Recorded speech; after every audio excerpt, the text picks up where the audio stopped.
गुरुभ्यो नमः। ओम मातृशक्तये नमः। ओम असतो मा सद्गमय तमसो मा ज्योतिर्गमय मृत्योर्मामृतंगमय। ओम शांति शांति शांति।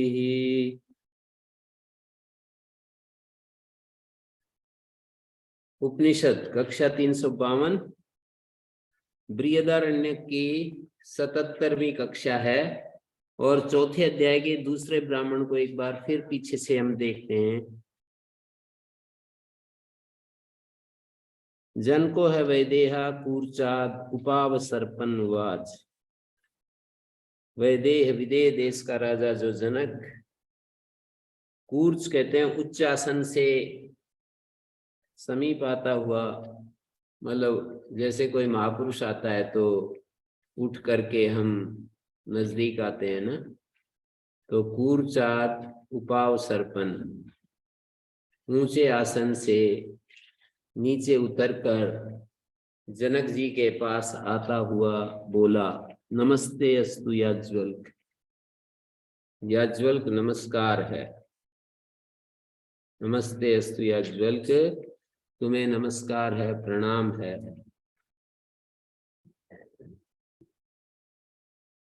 अनुमाशाधीति, मेरे को आप अनुशासन माने उपदेश दीजिए, मुझे उपदेश कीजिए। अनुशाधी का मतलब उपदेश दीजिएगा। तो याज्वल्क ने कहा, स होवाच यथा वही सम्राट महंतम अध्वानम ऐष्यन रथम व नावम व समाददीत एवमेवेता भी उपनिषद भी समाहितात्मा असि एवं वृंदारक आढ्यासन अधीत वेदा उपनिषद का इतो विमुच्यमाना क्व गमिष्यसि इति। तो ये पूछा, यथा वही सम्राट महानतम अध्वानमेश्यन, हे सम्राट किसी बड़े रास्ते पर चलते हुए महानतम अध्वानमेश्यन, रथम व नावम व समादरीत, या तो कोई गाड़ी पकड़ता है, रथ पकड़ता है, या कोई समुद्र मार्ग हो तो नौका पकड़ता है, जलीय मार्ग हो तो नौका पकड़ता है, कोई नदी पार करनी हो तो नौका पकड़ता है। एवं एवेता भी उपनिषद भी समाहितात्मासी, इन उपनिषद वाक्यों के द्वारा, उपनिषद भी का मतलब उपनिषद वाक्यों के द्वारा तुम्हारा मन शांत हो गया है। एवं वृंदारक आढ्यासन, इस प्रकार का कोई आढ्य होता हुआ अधीत वेदा उक्तोपनिषद का, एवं वृंदार का ऐसा सुंदर स्वभाव वाला, पूजनीय स्वभाव वाला, एवं वृंदार का पूज्य श्रीमान अधीत वेद उक्तोपनिषद का, जिसे आचार्य ने उपनिषद का उपदेश कर दिया, ऐसा तुम हो गए हो। याज्वल्क ऐसे स होवाच, माने ये कौन है स होवाच? उसने कहना आरंभ किया। किसने? याज्वल्क ने कहना आरंभ किया। उसने कहा ना मेरे को उपदेश दो, तो अब उपदेश देना आरंभ करते हैं। स होवाच, याज्वल्क ने उपदेश देना आरंभ किया कि यथा वही, कहीं जैसे कहीं बड़े रास्ते पर जाने के लिए व्यक्ति को कोई गाड़ी खरीदनी पड़ती है, गाड़ी पकड़नी पड़ती है, या आजकल विमान पकड़ना पड़ता है। यथा वही सम्राट महांतम अध्वानम ईश्वन रथम व नामम व समुदित एवं एता भी उपनिषद भी समाहित आत्मा से, इन उपनिषद वाक्यों को सुनते सुनते याज्वल्क कह रहा है जनक जी को कि उपनिषद वाक्यों को सुनते सुनते तुम्हारा मन शांत हो गया है, एकाग्र हो गया है। समाहित आत्मा सी, समाहित आत्मा हो गए हो। एवं वृंदार का आढ्यासन अधीत वेद, इस प्रकार के एवं वृंदार का आढ्यासन अधीत वेदा उक्तोपनिषद का जिसने वेद का स्वाध्याय कर लिया है, उपनिषद पढ़ लिया है, ऐसा पूज्य हो गया है। वृंदारक पूज्य के लिए आता है। एवं वृंदारक, एवं समाहितात्मा से, एवं वृंदारक आढ्य सन, वृंदारक और आढ्य होते हुए समृद्ध, समृद्धि के भाव में है, भिखारी नहीं है। धन के दृष्टि से या ज्ञान की दृष्टि? नहीं, सभी समृद्धि तो जीवन का एक आवश्यक पार्ट होता है ना। समृद्धि के बिना हम कहाँ उपदेश सुनने के लिए तैयार होते हैं। वृंदारक आढ्य सन अधीत वेद, आढ्य होते हुए, पूज्य होते हुए, अधीत वेद, और जिसने वेद का स्वाध्याय कर लिया है, और उक्तोपनिषद का, जिसने उपनिषद का स्वाध्याय किया है। आचार्य ने उपनिषद का उपदेश जिसके लिए कर, उक्ता उपनिषदो यस्यै यस्मै, प्रवचन किया गया उपनिषद जिसके लिए, ऐसे तुम हो गए हो। उक्तोपनिषद का इतो विमुच्यमाना क्व गमिष्यसि, यहाँ से छूटते हुए कहाँ जाओगे। इतो विमुच्यमाना क्व गमिष्यसि, कहाँ जाओगे। ना हम तद भगवान वेद यत्र गमिष्यामि। जनक जी ने कहा कि मेरे को तो नहीं पता चल रहा कहाँ जाऊंगा। अथवई ते हम तद वक्ष्यामि यत्र गमिष्यसि, कहते हैं जहां तुम जाओगे मैं तुम्हें वो बात बतलाता हूं। अथ वही ते हम तद वक्ष्यामि, तुम्हारे लिए मैं वो बात कहूंगा, यत्र गमिष्यसि, जहां जाओगे। ब्रवीतु भगवान इति, बतलाइए जी, बतलाइए जी। हैं, बतलाओ कहाँ जाएंगे। तो अब वो कहते हैं इन दोहई नाम ऐसा योयम दक्षिण अक्षण पुरुषा, दक्षिण आंख में जो पुरुष है वो उसका नाम होता है इंद्र। दक्षिण आंख में और बाई आंख में, दक्षिण का मतलब राइट साइड की जो आंख है, राइट आई और लेफ्ट आई दो है ना। तो दक्षिण आंख, दाहिनी आंख और बाई आंख। तो दक्षिण आंख में जो पुरुष है वो इंद्र इस नाम वाला होता है। तम वायतम इंधम संतम इंद्र इत्याचक्षते, और इंद्र होते हुए को इंद्र कह देते हैं। इंद्र तो उसका प्रत्यक्ष नाम है और इंद्र परोक्ष नाम है। मानी साक्षात जो शब्द हमारे सामने होता है उसको प्रत्यक्ष कहेंगे, कुछ उसको थोड़ा परिवर्तित करके यदि हम बोलें तो उसको परोक्ष कहेंगे। सीधा सीधा जो अर्थ को देता है उसको प्रत्यक्ष कहेंगे, थोड़ा कल्पना करके, थोड़ा दिमाग लगा करके अर्थ निकालेंगे तो परोक्ष कहलाएगा। तो इंद्र तो साक्षात है और इंद्र जो है थोड़ा थोड़ा दूर चला गया, मतलब इंद्र शब्द से हट गया ना, इंद्र। तो इंद्र जो है दक्षिण अक्षरी में जो पुरुष है उसको इंद्र कहते हैं, उसी को इंद्र कहते हैं। इंद्र और इंद्र एक ही हैं, ऐसा कहना चाह रहे हैं। जैसे कि गो और गावड़ी एक ही है ना, हैं? जैसे और कितने सारे शब्द बोले जा सकते हैं। जैसे एक उसका साधु शब्द और एक उसका अपभ्रंश शब्द हो, तो यहाँ अपभ्रंश तो नहीं है इंद्र, पर मैं उदाहरण दे रहा हूँ। जैसे ग्राम और गांव, हाँ, ग्राम शब्द है और गांव शब्द एक ही है, उसका अपभ्रंश शब्द है। यहाँ पर इंद्र का अपभ्रंश इंद्र नहीं है, पर उसका एक परिवर्तित, उसका थोड़ा स्वरूप से हटा हुआ रूप दूसरा। सीधा आपने कहा थोड़ा भगवान। हाँ, जैसे लोक में तो एक जो शब्द होता है, जैसे पितृ शब्द का फादर बन गया, तो ये तो अपभ्रंश है। मातृ का मदर अपभ्रंश है, भ्रातृ का ब्रदर अपभ्रंश है, सिस्टर का स्वस्त्री अपभ्रंश है। लेकिन सीधा सीधा जैसे स्वस्त्री और सिस्टर कह देते हैं, ऐसे ही यहाँ पर इंद और इंद्र है। पर उदाहरण हमेशा समझना, आपको मैं समझने के लिए ये बात कहना चाहूंगा कि वहां तो अपभ्रंश है। अपभ्रंश का मतलब बिगड़ गया है। यहाँ इंद्र का इंद्र बिगड़ा हुआ रूप नहीं है, उसका एक परोक्ष रूप है। इंद्र और इंद्र दो शब्द हैं एक ही अर्थ में। तो इंद्र तो साक्षात जो अर्थ देने वाला है, और इंद्र परोक्ष रूप से उसी अर्थ को देने वाला है। इंद्र का मतलब जो प्रदीप्त हो रहा है, प्रकाशित हो रहा है। आंख में जो प्रकाशित हो रहा है उसको इंद्र कहते हैं। आंख में जो प्रकाशित हो रहा है उसको इंद्र कहते हैं। और इंद्र कौन होगा? नहीं, वही है ना, आंख में जो प्रकाशित हो रहा है वही तो इंद्र है, कोई अलग थोड़ी है। इंद्र और इंद्र एक ही है ना। तो आंख में जो प्रकाशित हो रहा है वो इंद्र है, और वही तो इंद्र है। इसमें कारण बताते हैं कि परोक्ष प्रिया इव ही देवा प्रत्यक्ष द्विष।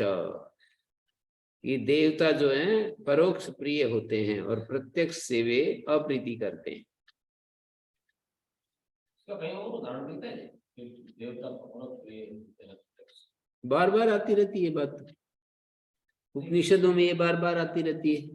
कई उदाहरण के रूप में, जैसे मान लीजिए वो इस तरह वो इस नाम को पसंद नहीं करते, उसको पसंद करते हैं, ऐसा जैसे इंद्र के बारे में भी आया कहीं उपनिषदों में ये बात बार बार आती है। उदाहरण तो अब यही ले लो ना कि देवता जो हैं वो परोक्ष प्रिय होते हैं, प्रत्यक्ष से प्रीति नहीं करते, परोक्ष से प्रीति करते हैं। जीवन में भी विद्वान लोग जो होते हैं प्रत्यक्ष से प्यार नहीं करते, परोक्ष से प्यार करते हैं। जैसे इंद्रियों के जो सुख हैं वो प्रत्यक्ष हैं, और आत्मा जो है वो परोक्ष है। तो देवतागण इंद्रियों के विषयों से प्यार नहीं करेंगे, आत्मा जो परोक्ष है उससे प्यार करेंगे। इंद्रियों के जो विषय हैं, सुख हैं, वो तो प्रत्यक्ष हैं और हमको अच्छा लगते हैं, पर देवता उससे प्यार नहीं करेंगे, परोक्ष से प्यार करेंगे। आत्मा जो कि आंखों से परे है उससे प्यार करेंगे। आंखों के सामने प्रत्यक्ष हैं, रूप आदि पदार्थ जितने भी हैं वो प्रत्यक्ष हैं। तो देवताओं की ये शैली है, देवताओं की ये प्रक्रिया है कि वो प्रत्यक्ष से प्यार नहीं करते हैं। यही बात तो कही, परोक्ष प्रिया ही देवा प्रत्यक्ष द्विषा। प्रत्यक्ष में उनको अप्रीति होती है। द्विषा का मतलब क्या है? अप्रीति। द्विष अप्रीतो धातु है। प्रत्यक्ष में उनको प्रेम नहीं होता है, परोक्ष में प्रेम होता है। अथेतद वामे अक्षणी पुरुष रूपम में ऐसा अस्य पत्नी विराट तयोरेष संस्थाओ येषो अंतर्हृदय आकाशो। अब ये वाम आंख में जो पुरुष रूप है, ऐसा से पत्नी विराट। अब ये बताया एक तो दाहिनी आंख है, एक लेफ्ट आंख है। तो लेफ्ट आंख में जो परमात्मा की शक्ति विराजमान है उसको उसकी पत्नी मान लिया। दाहिने आंख में तो उसका उस परमात्मा मान लिया और उसकी शक्ति को पत्नी कह देते हैं। जैसे पुरुष और पुरुष की पत्नी, तो पुरुष की पत्नी पुरुष की शक्ति होती है।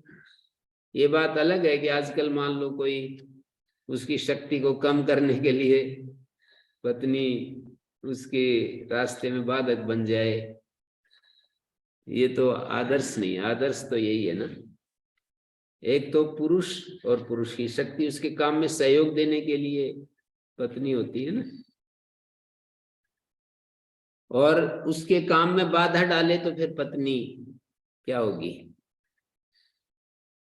बाधा यदि डाल दे, उसके उन्नति में बाधा पैदा कर दे, तो रुकावट पैदा कर दे, तो फिर वो मतलब शक्ति नहीं है, फिर तो उसको बाधा डालने के लिए उपस्थित हो गई है, बाधक होगी। लेकिन साधक के लिए तो वो भी शक्ति बन सकती है, साधक को तो वो भी और ज्यादा मजबूत बना सकती है ना। आवे की आग जो होती है वो घड़े को कमजोर करने के लिए थोड़ी होती है, घड़े को और ज्यादा मजबूत बनाने के लिए होती है ना। तो ऐसे ही पत्नी यदि प्रतिकूल भी है तो उसको, जैसे कहते हैं ना, अगर सही मिल जाएगी तो भाई तुम संसार में सुख पाओगे, और यदि प्रतिकूल मिल गई तो ज्ञानी बना देगी वो, है तुम्हें ज्ञानी बना देगी वो। पर ज्ञानी बनने वाले को ही बनाती है, नहीं तो ज्ञानी कहाँ बना देगी वो, है। बस सारी उम्र लड़ते झगड़ते रहेंगे, टकराते रहेंगे। तो इन्होंने कहा कि जो दक्षिण आंख में जो पुरुष है, वामे अक्षणी पुरुषा पुरुष रूपम ऐसा अस्य पत्नी, अस्य का मतलब इस इंद्र की, इंद्र की पत्नी है, विराट उसका नाम है। एक तो इंद्र है, एक विराट है। विराट क्या होगा, अन्न। विराट का मतलब यहाँ पर अन्न है। अथेतद वामे अक्षणी पुरुष रूपमे ईशास्य पत्नी यम वही ऐश्वानरमात्मानं संपन्नोऽसि तस्य अस्य इंद्रस्य भोक्तृभोग्या ऐसा पत्नी विराट अन्नम, ऐसा भाष्यकार ने अर्थ दिया है। विराट मानी अन्न।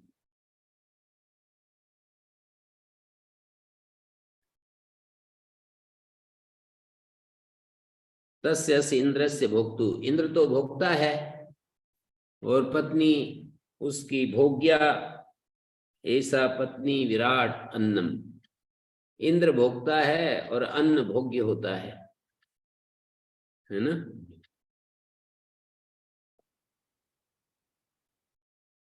भोग्य का मतलब सुख देने वाली और दुख देने वाली, दो रूपों में भोग्य होता है ना।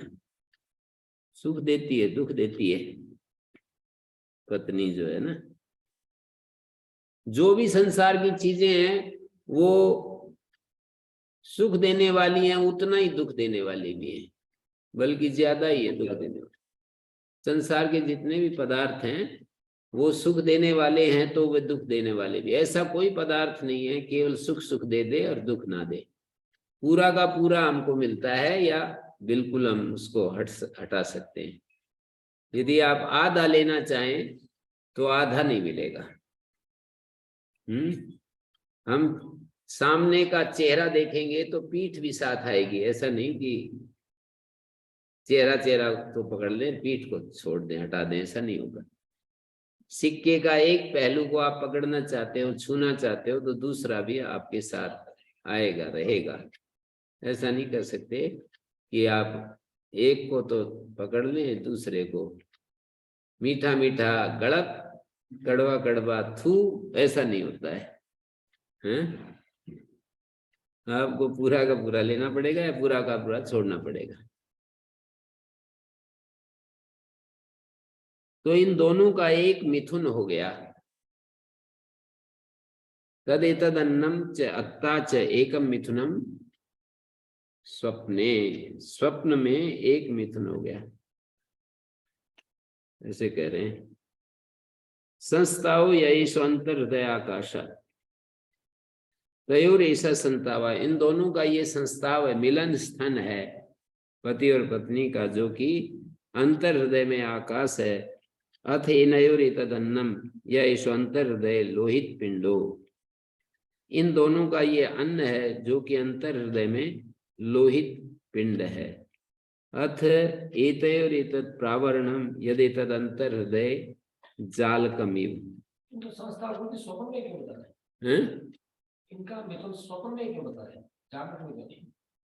जागरण में तो बहुत सारी चीजें और भी है ना। हमारा आत्मा और आत्मा का जो भोग्य विषय है वो तो स्वप्न में ही दिखेगा ना, स्पष्ट रूप से, मुखरित रूप से। आगे एक आ रहा है कि किन ज्योतिरयम पुरुषा, तो वहां पर भी स्वप्न को ही पकड़ करके समझाया है।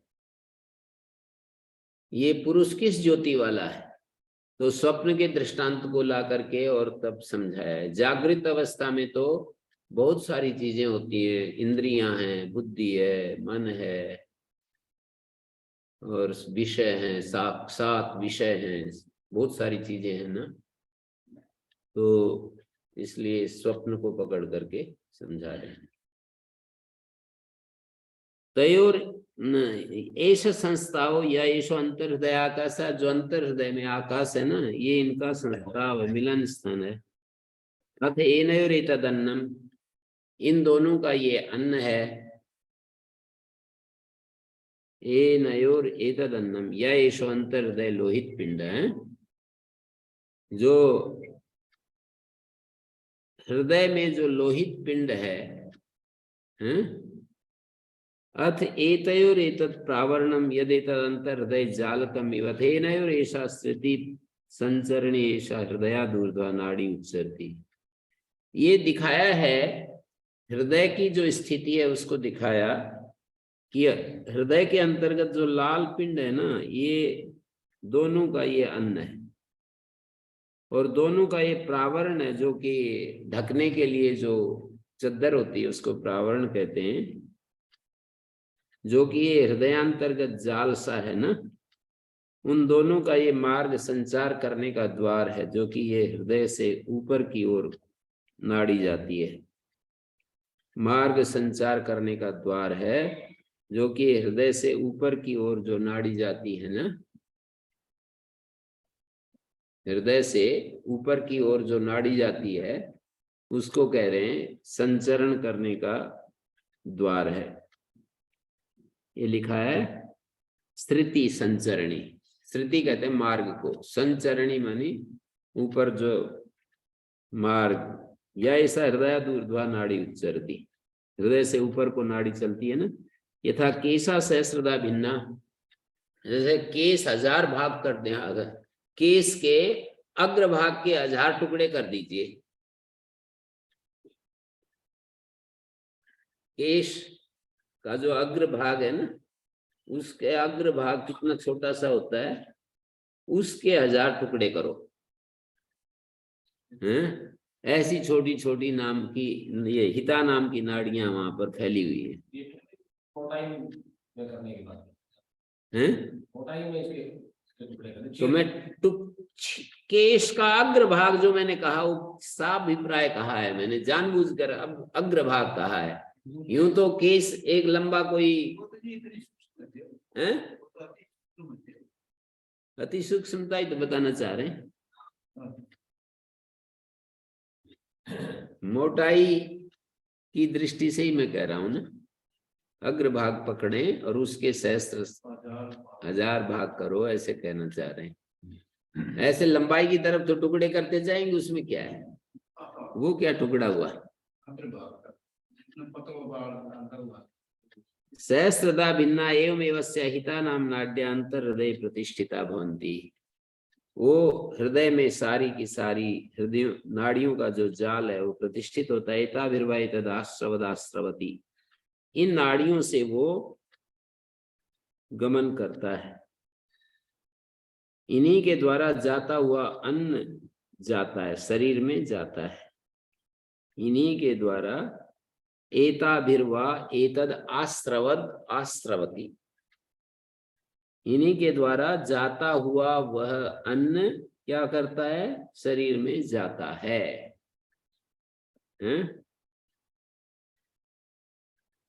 शरीर में जाता है। इसी से स्थूल शरीराभिमानी वैश्वानर से ये सूक्ष्म देहाभिमानी तेजस जो है, सूक्ष्मतर आहार ग्रहण करने वाला होता है।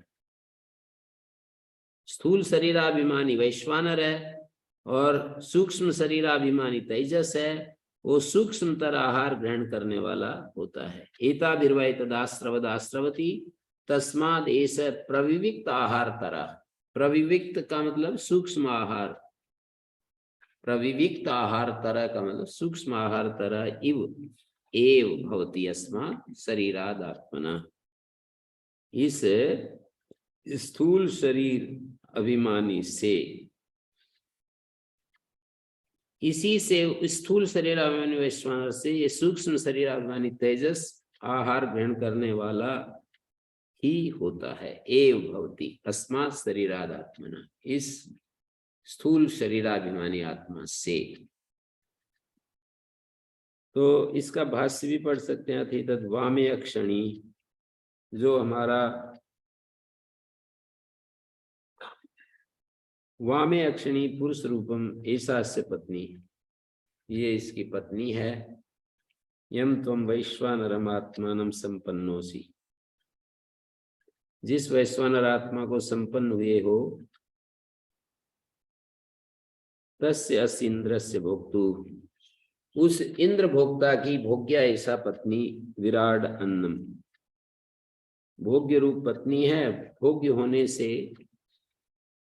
कैसे है वो? विराट अन्नम भोक्तुर भोग्य ऐसा पत्नी विराट अन्नम भोग्यत्वात्, भोग्य होने के कारण उसको अन्न कहा है। भोग्य होने के कारण विराट अन्न है। तदेतद अन्नम च अत्ता च एकम मिथुनम स्वप्ने, दोनों का एक मिथुन बनता है स्वप्न में। कथम तयोर ऐसा इंद्राण्य इंद्रस्य च ऐसा संस्ताव, कैसे बनता है? इंद्राणी और इंद्र का ये संस्ताव है, जहां दोनों मिलकर एक दूसरे का संस्तव करते हैं, प्रशंसा करते हैं। इंद्राण्या इंद्रस्य च ऐसा संस्ताव संभूय यत्र संस्तवम कुर्वाते अन्योन्यम स एष संस्ताव, मिलकर के जहां संस्तव करते हैं मानी प्रशंसा करते हैं। संस्तवम का अर्थ है प्रशंसा करते हैं, अन्योन्यम एक दूसरे की, स एष संस्ताव को असो या ऐसो अंतर हृदय आकाश, जो कि अंतर हृदय में आकाश है ना। अंतर हृदय इधर हृदय से मांस पिंड से मध्य, अंतर हृदय का मतलब है मांस पिंड के मध्य में, हृदय से मांस पिंड से मध्य। अथेनयोर एतद् वक्ष्यमाणम अन्नम भोज्यम स्थिति हेतु किम तत्, अब इन दोनों का ये आगे कहा जाने वाला अन्न भोज्य यानी स्थिति का हेतु है। वक्ष्यमाणम अन्नम भोज्यम स्थिति हेतु किम तत्, वो क्या है? यह ऐसो अंतर हृदय लोहित पिंडो, लोहिता एव पिंडाकार आपन्ना लोहित पिंड, जो ये अंतर हृदय में लोहित पिंड है, लोहित आकार का पिंडाकारो लोहित पिंड, मतलब ये जो हृदय के भीतर लोहित पिंड है, मैंने पिंडाकार को प्राप्त हुआ, लोहित ही लोहित पिंड है। अन्नम जगधम द्विधा परिणमते, खाया हुआ अन्न जो है दो रूपों में बदल जाता है। क्या क्या? यत स्थूलम तद अधोगच्छति, जो स्थूल भाग है वो तो मलमूत्र के रूप में बाहर हो जाता है, मल के रूप में चला जाता है, पिया हुआ मूत्र के रूप में चला जाता है ना, स्थूल भाग। जल का स्थूल भाग मूत्र और अन्न का स्थूल भाग मल। यद अन्य तत्पुनरग्निना पच्यमानम द्वेधा परिणमते, और कहते हैं जो दूसरा अन्य है अग्नि के द्वारा पका परिपाक को प्राप्त होता हुआ द्वेधा परिणमते, दो रूपों में परिणमित होता है। द्वेधा परिणमते यो मध्यमो रसस लोहितादि क्रमेण पांच भौतिकम पिंडम शरीरम चिनोती है, जो लोहित आदि क्रम से पांच भौतिक जो पिंड है वो शरीर को उपचित करता है, शरीरम उपचिनोति। ठीक है। पहले तो इन्होंने उसको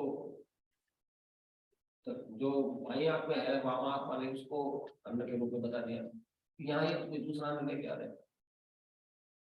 अन्न का मतलब इतना ही है ना, भोग्य के रूप में। अन्न का अर्थ भोग्य है ना। अब आगे कह रहे हैं देखो दोनों का मिलन स्थल बता के और फिर वहां तीसरा दूसरा लेके आ रहे हैं। अंतर हृदय आकाश, अंतर हृदय में जो आकाश है, अंतर हृदय हृदय से मांस पिंड से मध्य, अंतर शब्द का अर्थ है मध्य, हृदय के मध्य में जो आकाश है। अथेनयोर एतद् वक्ष्यमाणम अन्नम भोज्यम स्थिति हेतु, इन दोनों का ये वक्ष्यमाण अन्न, इन दोनों का आगे कहा जाने वाला अन्न स्थिति का हेतु किम तत्, यह ऐसो अंतर हृदय लोहित पिंडो, लोहिता एव पिंडाकारा पन्नो लोहित पिंड, माने अंतर हृदय में हृदय के मध्य में लोहित पिंड माने लोहित ही पिंडाकार आपन लोहित पिंड है। अन्नम जगधम द्विधा परिणमते, अन्न जो खाया हुआ है वो दो प्रकार से परिणमित होता है। यति स्थूलम तद अधोगच्छति यदन्यत् पुनरग्निना पच्यमानम द्विधा, जो सूक्ष्म है ना वो पुनः अग्नि से परिपाक को प्राप्त होता, दो भागों में बढ़ जाता है। जो मध्यम रस है वो लोहितादि क्रम से 5 भौतिकम पिंडम शरीरम उपचिनोति। ऐसा ही तो होता है हमारे अंदर, जो हम भोजन करते हैं स्थूल भाग तो बाहर हो गया, जो उसका रस बना वो हमारे शरीर का पोषण करता है। मध्यमो रसा, जो मध्यम भाग है, लोहितादि क्रमेण 5 भौतिकम पिंडम शरीरम उपचिनोति। और फिर क्या किया, यो मध्यमो रसा लोहितादि क्रमेण 5 भौतिकम पिंडम शरीरम उपचिनोति, यो अनिष्ठो रसा, और जो उसका सूक्ष्मतम रस है अन्न का, वो लोहित पुंडा स लोहित पिंडा इंद्रस्य लिंगात्मनो हृदय मिथुनी भूतस्य यम तेजसम आचक्षते। वो मन बन जाता है, यहाँ इन्होंने तेजस कह दिया, छांदोग्योपनिषद में उसको मन कहा है ना, अन्नमयम ही सौम्य मना। मन स्थूल जो मध्यम जो रस है उससे तो ये स्थूल शरीर पोषित हो रहा है। मध्यम रस, एक तो स्थूल रस, एक मध्यम रस, एक सूक्ष्मतम रस। स्थूल तो बाहर निकल गया मन के रूप में, स्थूल बाहर निकल गया, मध्यम से शरीर का पोषण हुआ, मध्यम से स्थूल शरीर का पोषण हुआ। और जो सूक्ष्म अन्न का जो सूक्ष्मतम रस है ना, उससे सूक्ष्म शरीर। हाँ, तो इसलिए जैसे हम जो खाते हैं, जैसा खाए अन्न वैसा हो मन है। मन और शेष इंद्रियां सारी, सारा मन और इंद्रियां जो है वैसी ही बन जाती है। यदि हम जैसे कोई व्यक्ति तामसिक आहार खाएगा, मन भी तामसिक बनेगा। सात्विक आहार लेगा तो सात्विक मन बनेगा। राजसिक आहार खाएगा, चंचलता पैदा करने वाला, एक जड़ता पैदा करने वाला अन्न होता है, एक सत्व गुण युक्त होना है, वो भी परिमाण में। जैसे गाय का दूध भी परिमाण में, अधिक परिमाण में लेंगे तो वो तामसिक हो जाएगा। ऐसे हमारे नूरगढ़ वाले स्वामी जी कहते थे कि गाय का दूध भी कोई आदमी यदि परिमाण से ज्यादा लेगा तो तामसिक हो जाएगा। तो परिमाण के साथ हम अन्न का जब उपभोग करते हैं, पदार्थ की क्वालिटी अलग अलग है, किसी में किस गुण की प्रधानता है, किसी में जैसे इंद्रियों, जैसे हमारा चित्त होता है उसमें सत्व गुण की प्रधानता है, उसकी रचना में प्रख्यारूपम ही चित्त सत्वम, जो हमारा चित्त होता है वो प्रख्यारूप होता है, उसमें सत्व गुण की प्रधानता होती है। लेकिन जैसे हमारा ये होता है स्थूल शरीर है, प्राण में तमोगुण की प्रधानता है, मतलब शरीर में तमोगुण की प्रधानता है, इंद्रियों में रजोगुण की प्रधानता है। तो गाय के दूध में सत्वगुण की प्रधानता है, भैंस के दूध में तमोगुण की प्रधानता है, बकरी के दूध में रजोगुण की प्रधानता है। इस तरह से कुछ विभाग करते हैं सभी पदार्थों। सूरा आदि में जो है तमोगुण की प्रधानता है। जो जितने भी नशे हैं, बुद्धिर्लुम्पति यद द्रव्यम मदकारी तदुच्यते। मेरे सिद्धांत ने एक वाक्य दिया है कि जो बुद्धि का लुम्पन करने वाले, बुद्धि को वो चकरा देने वाले हैं, कुंठित कर देते हैं, तो वो मदकारी कहे जाते हैं, और मदकारी सारे तामसिक होते हैं। तो इस तरह से जो मन बनेगा वो तामसिक हो जाएगा। आहार यदि तामसिक लिया तो सात्विक जो मन होता है उसमें उत्साह होता है, कुछ अपने आप को अपलिफ्ट करने के अंदर अच्छे अच्छे विचार आते हैं कि मैं ऊंचा उठूं, मैं अपनी दुर्बलताओं पर विजय प्राप्त करूं, मैं अपने जीवन को सुंदर बनाऊं, ऐसे ऐसे भाव आते हैं सात्विक मन में। राजसिक मन में क्या आएगा, मेरे को अच्छे अच्छे विषय मिले, सुख मिले मेरे को इंद्रियों के, मेरा नाम हो, यश मिले, ये जो है ना इंद्रिय सुख। तरह तरह के जो शब्द स्पर्श रूप रस गंध हैं उनकी इच्छा होती है कि मेरे को ऐसा भोजन मिले, मेरे को दारू पीने के लिए मिले, मेरे को नशा करने के लिए मिले, कुछ मस्ती आती है उसमें, ऐसे सोचता है वो अपने दिमाग से हैं।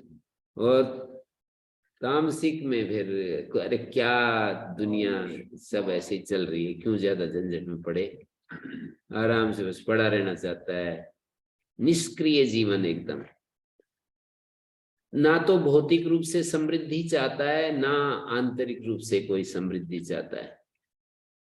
राजसिक व्यक्ति कम से कम भौतिक रूप से तो समृद्ध होना चाहता है, क्योंकि ज्यादा मेहनत करेगा तो ज्यादा विषय सुख मिलेंगे, ये तो रहता है ना। तामसिक व्यक्ति जो है ना वो कुछ भी करना नहीं चाहता है, शरीर में भारीपन होता है, जड़ता होती है। भारीपन केवल स्थूल मांस की दृष्टि से नहीं कह रहा, मतलब भारीपन का मतलब उसमें बस आलस्य प्रमाद, चाहे हल्का शरीर भी है, आलस्य प्रमाद से भरा है तो भारी है वो, है ना। तो हमारा जो सात्विक जो आहार है वो मन को सात्विक बनाता है। नूरगढ़ वाले स्वामी जी तो ये कहते हैं एक ए साधे सब सके। एक जो है बात को कोई पकड़ ले, भोजन को, तो सब चीजें पकड़ी गई, उसकी मात्रा, उसकी क्वालिटी, ये सारी चीजें आती है उसमें।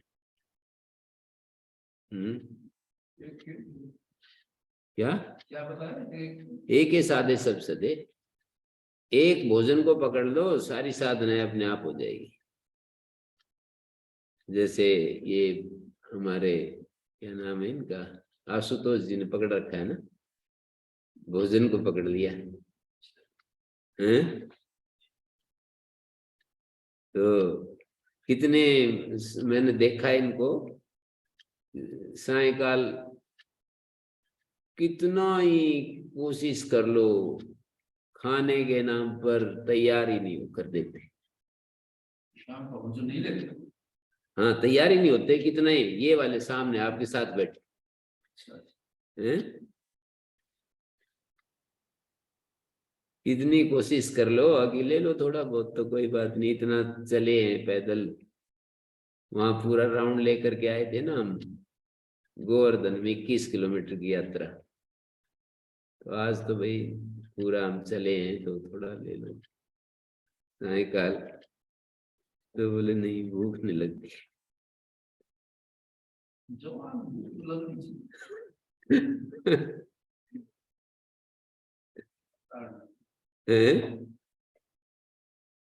तो मतलब इन्होंने पकड़ा है ना भोजन को, कि साधना की है उसकी।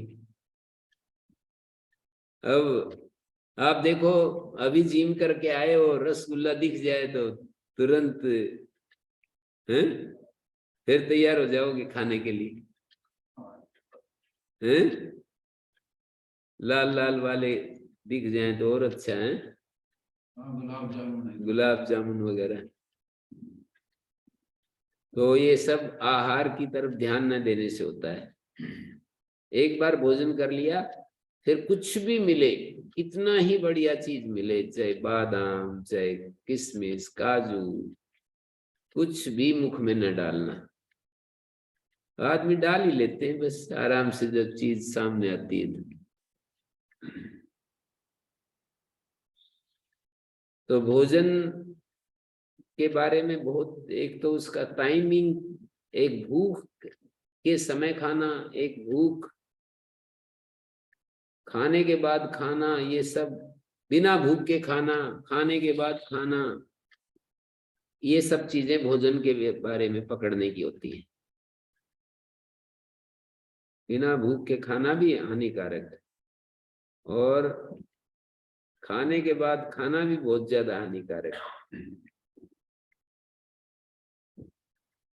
तो उसका सूक्ष्म भाग क्या है, क्या करता है, सूक्ष्मतम मध्यम भाग जो लोहितादि क्रमेण पांच भौतिकम पिंडम शरीरम चिनोति, यो अनिष्ठो रस, अनिष्ट का मतलब होता है सूक्ष्मतम जो रस है लोहित पिंड सूक्ष्मतम रस वो हृदय में मिथुन भाव को प्राप्त होता हुआ, ये लिंगात्मा इंद्र का ये लोहित पिंड है जिसको हम तेजस कहते हैं। इंद्रस्य लिंगात्मनो हृदय, इंद्र जो लिंगात्मा है उसके हृदय में जो मिथुनी भूतस्य, हृदय में जो एकी भूतस्य यम तेजसम आचक्षते स तयो इंद्र इंद्राण्यो हृदय मिथुनी भूतयो।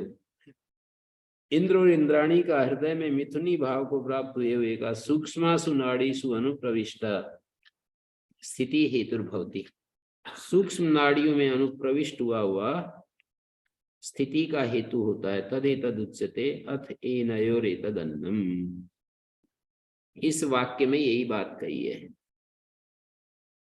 माने वो सूक्ष्म नाड़ियों में अनुप्रविष्ट होकर हृदय में मिथुनी भाव को प्राप्त हुआ इंद्र और इंद्राणी की स्थिति का कारण होता है। इंद्राणी तो अन्न है और इंद्र तो भोक्ता,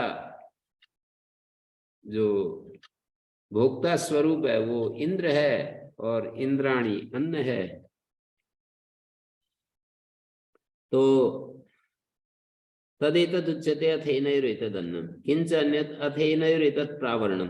तीन चीजें कही हैं, इनका अन्न, इनका प्रावरण और इनका मार्ग। अथेनैरेतत् प्रावरणम भुक्तवतो स्वपतोश्च प्रावरणम भवति लोके। खाए हुए व्यक्ति का भी प्रावरण होता है, सोते हुए व्यक्ति का भी प्रावरण होता है। खाए व्यक्ति का प्रावरण क्या होता है? आपने देखा होगा पंडितों को भोजन करते हुए, भोजन करने से पहले भी आचमन करते हैं और भोजन जब समाप्त हो जाता है तब भी थोड़ा सा वो आज मतलब हथेली पर लेकर थोड़ा सा पानी ऐसे, उसको भोजन का प्रावरण कहते हैं। भोजन करने से पहले भी आचमन करते हैं, भोजन के बाद भी आचमन करते हैं। इस बात को पता है, प्रावरण है भोजन का प्रावरण। अच्छा भोजन का प्रावरण है। सोते हुए व्यक्ति चादर ओढ़ते हैं, उसका प्रावरण है। तो ये दिया है तत् सामान्य ही कल्पयति श्रुति, दोनों को सामान्य। किम तदि प्रावरण अंतर हृदय जालकमिव अनेक नाड़ी छिद्र बहुलत्वात् जालकमिव। अनेक नाड़ी छिद्र बहुल होने से हृदय के भीतर जाल सा फैला हुआ है। अनेक नाड़ी छिद्रों की बहुलता होने के कारण जाल के समान है। अथेनैरेषा स्थिति। अब इन दोनों का मार्ग क्या है? इंद्र और इंद्राणी का, इंद्र और इंद्र पत्नी जो अन्न है, इसका मार्ग संचरतो अनया इति संचरणी, जिससे संचार करते हैं इसलिए संचरणी। स्वप्न से जागृत देश में आने का मार्ग है। इन दोनों का ये हृदय स्वप्न से जागृत देश में आने का मार्ग है।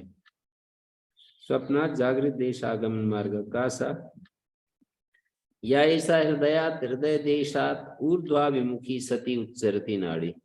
हृदय देश से ऊर्ध्वाभिमुखी होती हुई जो नाड़ी उच्चरती, तस्या परिणामम इदम उच्यते, उसका ये परिणाम बताया। परिमाणम इदम उच्यते। यथा लोके केशा सहस्रदा भिन्ना अत्यंत सूक्ष्म। केस की मोटाई को यदि टुकड़ा करते जाएं 1000 बार तो जैसे अत्यंत सूक्ष्म हो जाता है। एवं सूक्ष्म से देह से संबंधिन्यो हितानाम, उनको देख ही नहीं सकते हम, इतनी सूक्ष्म नाड़ियां हैं, किसी भी यंत्र से भी देखी नहीं जा सकती ना। सूक्ष्म अस्य देहस्य संबंधिन्या, इस देह की संबंधी हितानाम, हिता इत्यम ख्याता नाड्या ततश्च अंतर्हृदय मांस पिंडे। अंतर्हृदय जो मांस पिंड है उसमें प्रतिष्ठित रहती हैं। हृदयात विप्ररूढ़ा, कदम्ब पुष्प के केसर के समान हृदय से सब ओर फैली हुई है। कदम्ब केसरवत, कदम्ब पुष्प होता है ना, उसके केसर के समान हृदय से सब ओर फैली। विप्ररूढ़ा सर्वत्र विप्ररूढ़ा। एताभिर्नाड़ी अत्यंत सूक्ष्म वेदद अन्नम आश्रवद गच्छत आस्रवती गच्छति। अत्यंत सूक्ष्म नाड़ियों से जाता हुआ ये अन्न शरीर में सर्वत्र पहुंच जाता है। आस्रवत मानी गच्छत, आस्रवती गच्छति। आस्रवत सत्री प्रत्यय का रूप है और ये गच्छति जो है आस्रवती गच्छति। आस्रवत शब्द का अर्थ है गच्छत और आस्रवती गच्छति। गच्छत और गच्छति दोनों का अर्थ एक ही है। गच्छत जाता हुआ, गच्छति जाता है, शरीर में जाता हुआ जाता है, शरीर की ओर। वो हृदय से जो नस नाड़ियों के माध्यम से जो रस है वो नस नाड़ियों से फैलता हुआ जाता है, शरीर में जाता है, मतलब हृदय से जाता है ना। शरीर में सर्वत्र फैल जाता है ना, हृदय से सारे शरीर में फैल जाता है और सारे शरीर से फिर हृदय में खून आता है। तो इन्होंने एक तरफा बता दिया कि हृदय से सारे शरीर में जाता है, वही खून जो सारे शरीर में जाता है वो पोषण देगा, इसलिए उसी को पकड़ कर बतला दिया। जो हृदय में आता है वो तो एक प्रकार से हृदय से फेफड़े में आकर के वहां ऑक्सीजन लेने के लिए आता है। हृदय से सारे शरीर में जो जाता है वो पोषण देने के लिए, और हृदय में जो आता है सारे शरीर में चक्कर लगाकर वो शुद्ध होने के लिए आता है। तो हम जब संध्या आदि करते हैं, स्वाध्याय करते हैं, तो हम क्या करते हैं? शक्ति पाने के लिए स्वाध्याय करते हैं। फिर हम संसार में जाते हैं, जैसे कार्यालय में जाते हैं। स्वामी जी बताते थे मुरगढ़ वाले कि हृदय हमारा घर है, मानी शक्ति लेने के लिए हम यहाँ आते, काम करने के लिए कार्यालय में जाते हैं। बुद्धि कार्यालय, बुद्धि को कार्यालय, हाँ, बुद्धि जो है वो कार्यालय है, और सारे खेतों में काम करने जाते हैं, और कोई कहीं जाता है, विद्यालय में पढ़ाने जाता है, कोई कुछ करने जाता है।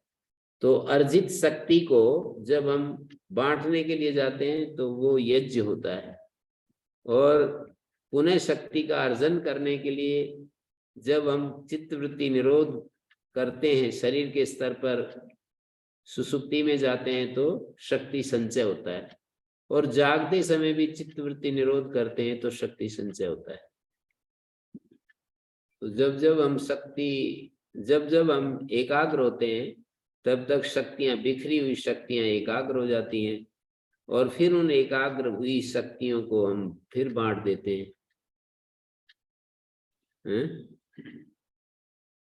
तो ये बता दिया, तदेतद देवता शरीरम अनेन अन्नेन, मतलब आश्रवद आगच्छति, नाड़ी भी अत्यंत सूक्ष्म भी एतद अन्नम, इन नाड़ियों से ये जो अन्न है ये शरीर में जाता हुआ जाता है, सारे शरीर में फैल जाता है।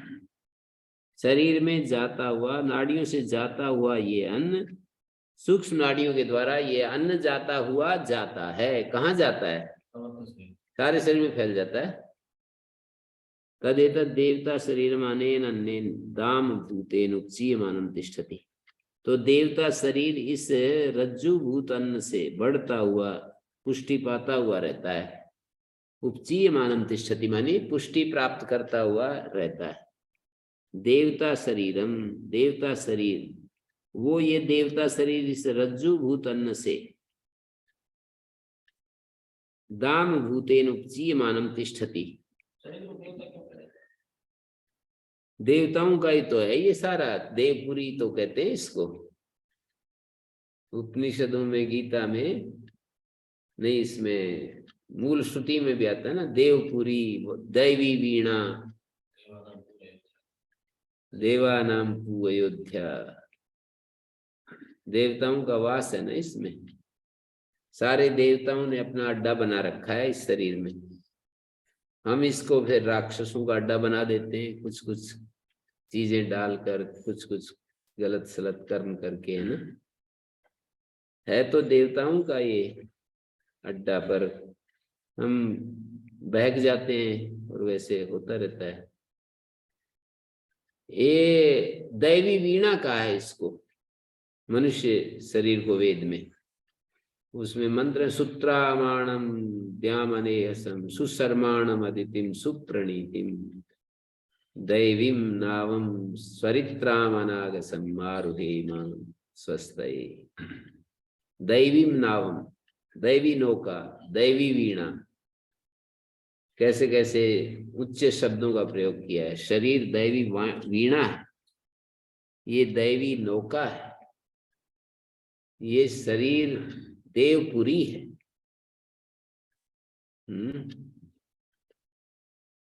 ये धर्म अर्थ काम मोक्ष का मूल है। इसी से धर्म अर्थ काम मोक्ष की साधना होती है, साधन के रूप में। इसको भोगों का साम्राज्य बना देते हैं। वैसे तो ये बहुत ही विशेष चीज है।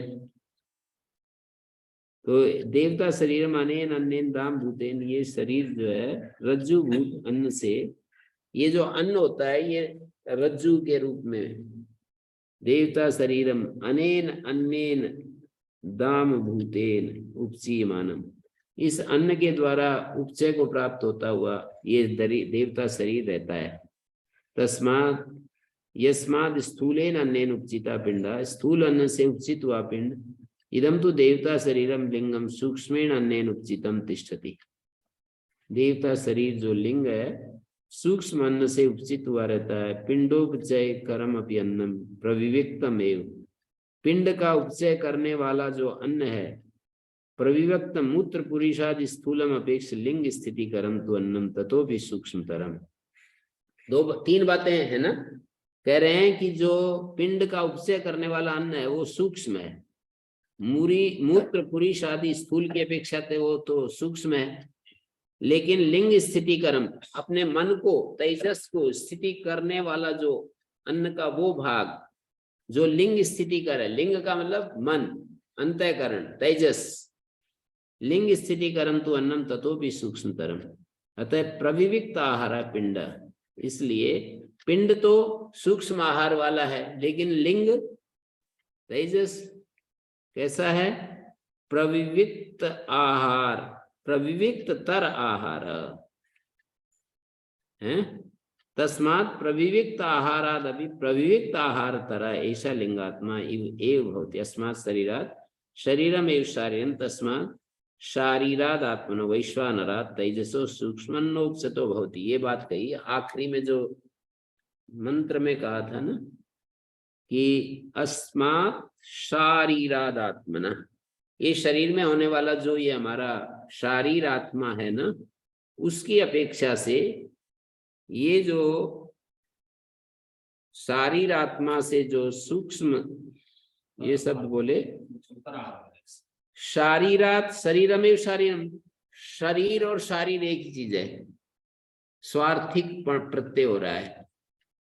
जब वही शब्द प्रत्यय करने पर भी अर्थ निकले तो वो स्वार्थिक प्रत्यय होता है। मानी प्रकृति के ही अर्थ को जब प्रत्यय कहे तो वो स्वार्थिक प्रत्यय होता है। व्याकरण की दृष्टि से बोल रहा हूं ये बात, कि जैसे प्रज्ञ का भी वही अर्थ और प्राज्ञ का भी प्रत्यय करने के बाद भी वही अर्थ हो तो वो स्वार्थिक प्रत्यय होता है। देव का भी वही अर्थ है, देवता का भी वही अर्थ, तो ये स्वार्थिक प्रत्यय। जिस प्रत्यय से आप शब्द तो बदल जाएगा, शब्द बदल जाएगा, अर्थ नहीं बदलेगा, तो वो स्वार्थिक प्रत्यय होता है। ये बात देखो, इन्होंने कितनी बिना ही व्याकरण पढ़े समझ गए दयाराम जी हैं। शब्द बदल जाए अर्थ ना बदले तो वो स्वार्थिक प्रत्यय होता है। सबके समझ में आ गई क्या? जैसे और भी उदाहरण ले सकते हो, शरीर शब्द है, शारीर शब्द है, तो शब्द बदल गया ना, शारीर बन गया, पर अर्थ वही है। पर शारीर शब्द में दूसरा अर्थ भी होता है। शरीर में होने वाला जब अर्थ ले लेंगे तब वो स्वार्थिक नहीं कहा जाएगा। कितनी अच्छी अच्छी बातें आपको शास्त्र बताता है, देखो हैं। शास्त्र जो है कितनी अच्छी अच्छी बातें भाषा के संबंध में भी और विषय के संबंध में भी आचार्य ने ये सब हमारे सामने रखा है। शास्त्र के व्याख्याकार जो आचार्य हैं भगवान शंकराचार्य जी, उन्होंने भी ये सब बातें यहाँ पर लिखी हैं। हम तो केवल उनकी बातों को दोहरा रहे हैं, केवल बता रहे हैं कि ये कह रहे हैं, ये कह रहे हैं उनके अभिप्राय को। तो शारीर जो आत्मा है, कौन है वो शारीर आत्मा? वैश्वानर। और वो जो दूसरा सूक्ष्म अन्न से उपचित होने वाला आत्मा कौन सा है? तेजस। जो स्थूल अन्न से उपचित होता है वो शारीर, ये जो हमारा वैश्वानर आत्मा, और जो सूक्ष्म आहार से जो उपचित होता है वो तेजस। तो इतनी बातें सब यहाँ पर कही हैं इस तीसरे मंत्र में। इसमें 3 बातें कही मुख्य रूप से। एक तो इंद्र और इंद्राणी के मिलन की बात कही। कहाँ पर होता है? वो स्वप्न में होता है। मानी जो इंद्र तो है भोक्ता और इंद्राणी भोग्य, अन्न रूप। तो इंद्र को और इंद्राणी का जो मिलन है वो स्वप्न में हो रहा है। और संस्था ये अंतर हृदय आकाशा, ये कह दिया। इन दोनों का मिलन कहाँ होता है? अंतर हृदय आकाश में होता है। अथेनोरेतदन्नम यह अंतर हृदय लोहित पिंडो। और इन दोनों का जो ये लोहित पिंड है ना, साक्षात जो लाल लाल हृदय टुकड़ा है, ये इन दोनों का अन्न है। इंद्र और इंद्राणी दोनों का अन्न है ये। वैश्वानर और तेजस के रूप में जो पुष्ट हो रहे हैं वो इसके कारण है। हाँ, इसकी सहायता से इंद्र और इंद्राणी का अन्न जो है, वैश्वानर और तेजस पुष्ट तो इसी के कारण हो रहे हैं ना। तो एनयोर एतदन्नम, इन दोनों का माने इंद्र और जो अन्न है विराट, इंद्र और इंद्र पत्नी विराट है अन्न, विराट मानी अन्न। इन दोनों का मिलन अंतर हृदय आकाश बताया, मानी हृदय के मध्य में जो सूक्ष्म आकाश है वहां। अथेनयोर एतदन्नम ये अंतर हृदय लोहित पिंडा। और इन दोनों का जो अन्न है वो ये लाल पिंड है। अथेनयोर एतत् प्रावरणम। और इन दोनों का, किन दोनों का? इंद्र और इंद्राणी का। इंद्र इंद्राणी का लोहित पिंड जो है वो अन्न है।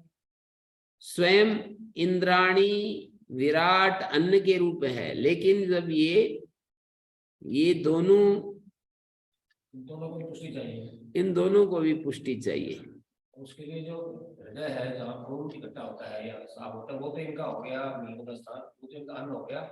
और जो नाड़ियों का जाल बिछा हुआ है वो इनका प्रावरणम अंतर हृदय जाल कमिव, जो हृदय के भीतर जाल बिछा हुआ है ना वो प्रावरण है।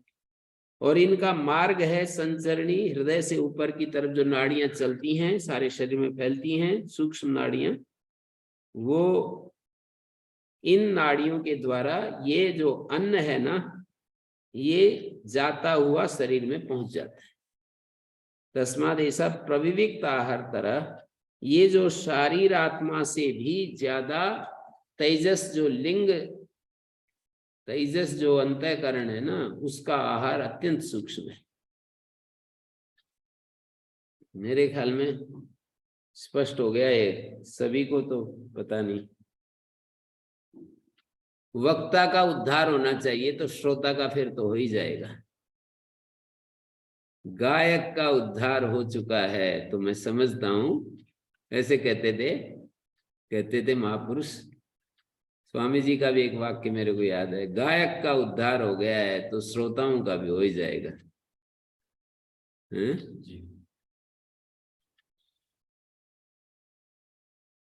सैस हृदय भूतस्य तेजसा सूक्ष्म भूतेन प्राणेन विध्रियमाण प्राणएव भवति।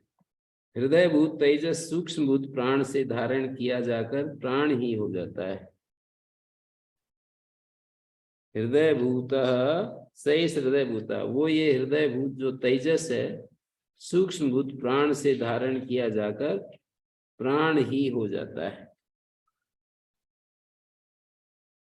तस्य प्राची दिक् प्रांचः प्राण दक्षिणा दिक् दक्षिण प्राण।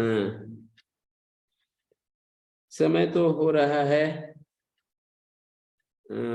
कोई प्रश्न है तो पूछ सकते हो। कल हम ले लेंगे इसको, चौथे मंत्र को।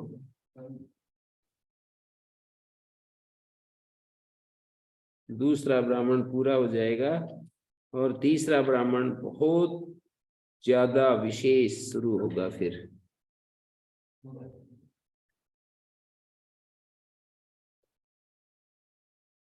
तस्य प्राचीदिक प्रांच प्राण। एक बार मैं इसको पढ़ जाता हूँ।